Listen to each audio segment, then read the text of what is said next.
On se retrouve aujourd'hui pour un nouveau Deep Dive. Cette fois, on plonge au cœur d'une polémique qui a fait couler beaucoup d'encre, les pratiques de rémunération d'Isahit. Ah oui, Isahit, cette start-up française qui propose des micro-tâches aux femmes en Afrique. Exactement. Et le sujet du jour, c'est de savoir si Isahit rémunère réellement ces femmes à leur juste valeur.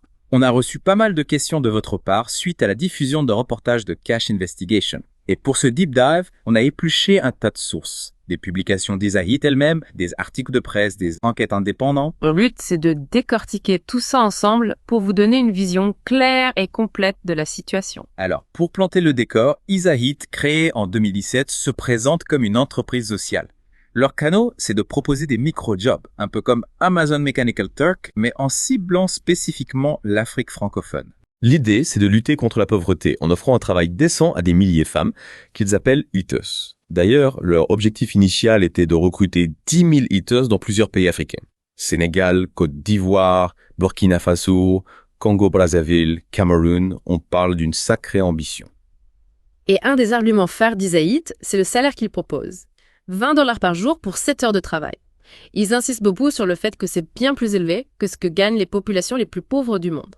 Oui, Isabelle Machola, la cofondatrice d'Isahit, a même comparé les bas salaires d'Amazon Mechanical Turk à de l'esclavage moderne pour bien marquer la différence. Selon elle, Isahit propose une vraie alternative éthique. En plus du salaire, Isahit met en avant tout un système d'accompagnement pour les ITER. Des prêts de tablette pour travailler, un accès à Internet, des conseils pour gérer leur statut d'indépendante, une aide pour ouvrir un compte en banque, des formations pour développer leurs compétences digitales. C'est vrai qu'ils insistent sur cet aspect social et sur l'impact positif qu'ils ont sur la vie des femmes. Ils publient régulièrement des témoignages, des mots d'honneur, comme celui de Tassiana Manguila, une Camerounaise qui a pu financer ses études grâce à Isahit. Tassiana explique qu'elle a pu obtenir une maîtrise en informatique grâce aux revenus qu'elle a générés sur la plateforme. Elle met en avant la flexibilité des horaires et le fait de pouvoir travailler depuis chez elle. Et au-delà de l'aspect financier, elle parle aussi d'un gain de confiance en soi, de nouvelles compétences acquises, de la richesse des échanges avec d'autres IT. Bref, une expérience globalement positive. On retrouve le même genre de discours dans d'autres témoignages mis en avant par Isahit. Comme celui de Brice, toujours au Cameroun, qui décrit Isahit comme une opportunité pour les femmes de se prendre en charge. Oui, mais c'est là que le bas blesse. Le reportage de Cash Investigation, dont vous parliez tout à l'heure, vient pointer du doigt certaines zones d'ombre. On n'a pas les détails précis du reportage dans les sources qu'on a consultées, mais il semblerait qu'il soulève de sérieuses questions sur la réalité de ces conditions de travail idylliques. Et ça rejoint d'ailleurs les conclusions d'un article d'AMTech qui s'intéresse aux travailleurs invisibles du Sud, qui alimentent l'IA en données. Un travail souvent précaire et mal payé. L'article cite notamment une enquête du Time qui a révélé que des travailleurs kenyans étaient payés moins de 3 € de l'heure pour filtrer des contenus discriminatoires utilisés pour entraîner ChatGPT. Ça donne une idée de la pression qui pèse sur ces travailleurs et du faible coût de la main-d'œuvre dans certains pays. Et il faut bien comprendre que l'entraînement des modèles d'IA repose sur des masses de données gigantesques. Ces données doivent être collectées, triées, vérifiées, formatées. Et c'est là qu'interviennent ces travailleurs souvent basés dans des pays en développement. L'article d'AMTech s'appuie sur une enquête menée à Madagascar, un pays qui est en train de devenir une plaque tournante du traitement de données pour l'IA. Et le tableau qu'il dresse n'est pas vraiment réjouissant. Ils expliquent que la majorité des travailleurs de la donnée à Madagascar sont des jeunes hommes diplômés qui travaillent sous contrat à durée indéterminée, des CDI. Mais attention, CDI ne veut pas dire conditions de travail décentes. L'article souligne que la législation du travail est moins protectrice à Madagascar, que les travailleurs ne sont pas forcément bien informés de leurs droits et que la syndicalisation est faible. Résultat, la majorité d'entre eux gagnent entre 96 et 126 € par mois. C'est vraiment très peu. Et l'article pointe du doigt le système de sous-traitance en cascade qui est souvent mis en place. Les géants du numérique, les entreprises françaises d'IA, les boîtes malgaches d'annotation.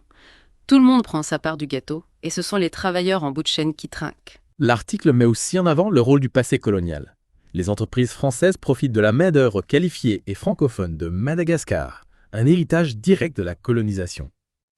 Donc, si on revient à Isahit, la question se pose. Est-ce que les 20 $ par jour qu'il propose sont réellement un salaire équitable? Surtout si on prend en compte les conditions de travail, la pression, les risques psychologiques. Un article d'Africactus aborde justement ces difficultés. Il parle de salaires faibles et irréguliers, de journées de travail qui peuvent aller jusqu'à 13 heures, d'exposition à des contenus traumatisants, d'un manque de soutien psychologique, d'une absence de protection juridique. Joan Kinyua, qui préside une association d'annotateurs au Kenya, réclame une rémunération juste et des conditions de travail décentes. Il rappelle que les entreprises d'IA, elles, font des profits considérables. C'est tout le paradoxe. D'un côté, ces plateformes comme Isahit créent des emplois pour des jeunes diplômés. Mais de l'autre, le risque d'exploitation est réel. L'article d'Africactus appelle à la mise en place de réglementations plus strictes en Afrique pour encadrer le secteur de l'IA. Pour avoir une idée plus précise de ce que représente ce salaire de 20 $ par jour, on a regardé du côté du salaire minimum au Cameroun. Ah oui, c'est important de comparer. Selon le site votrersalaire.com, le salaire minimum au Cameroun est de 43 969 francs CFA par mois en 2025. Et attention, c'est un minimum légal. Les employeurs qui paient moins s'exposent à des sanctions. Et il faut savoir que ce salaire minimum est fixé par le gouvernement, après consultation des syndicats et des organisations patronales. Donc la question qu'on peut se poser, c'est est-ce que les 20 $ par jour d'Isahit sont vraiment beaucoup plus élevés que ce salaire minimum? Ou est-ce qu'on en est finalement assez proche? C'est difficile à dire comme ça. Il faudrait faire des conversions, prendre en compte le coût de la vie dans chaque pays. Mais ça donne déjà une base de comparaison. Au final, on se retrouve avec un tableau assez contrasté.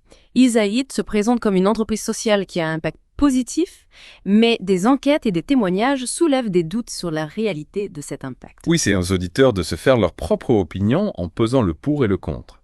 Est-ce que l'économie des petits boulots, telle qu'elle est mise en place par Isahit, est vraiment une solution pour lutter contre la pauvreté? Ou est-ce qu'on est face à une nouvelle forme d'exploitation? Est-ce que les entreprises ont une responsabilité dans la garantie de conditions de travail décentes et de salaires justes, même à l'autre bout du monde? On vous encourage à creuser le sujet, à regarder le reportage de Cash Investigation, si vous en avez l'occasion, à vous informer sur les initiatives qui luttent contre l'exploitation dans le secteur de l'IA. C'est un sujet complexe, avec des enjeux énormes. On espère que ce deep dive vous aura permis d'y voir plus clair. On vous invite à partager vos réflexions, vos questions, vos points de vue. On continue d'explorer ces sujets dans les prochains deep dives, alors restez connectés.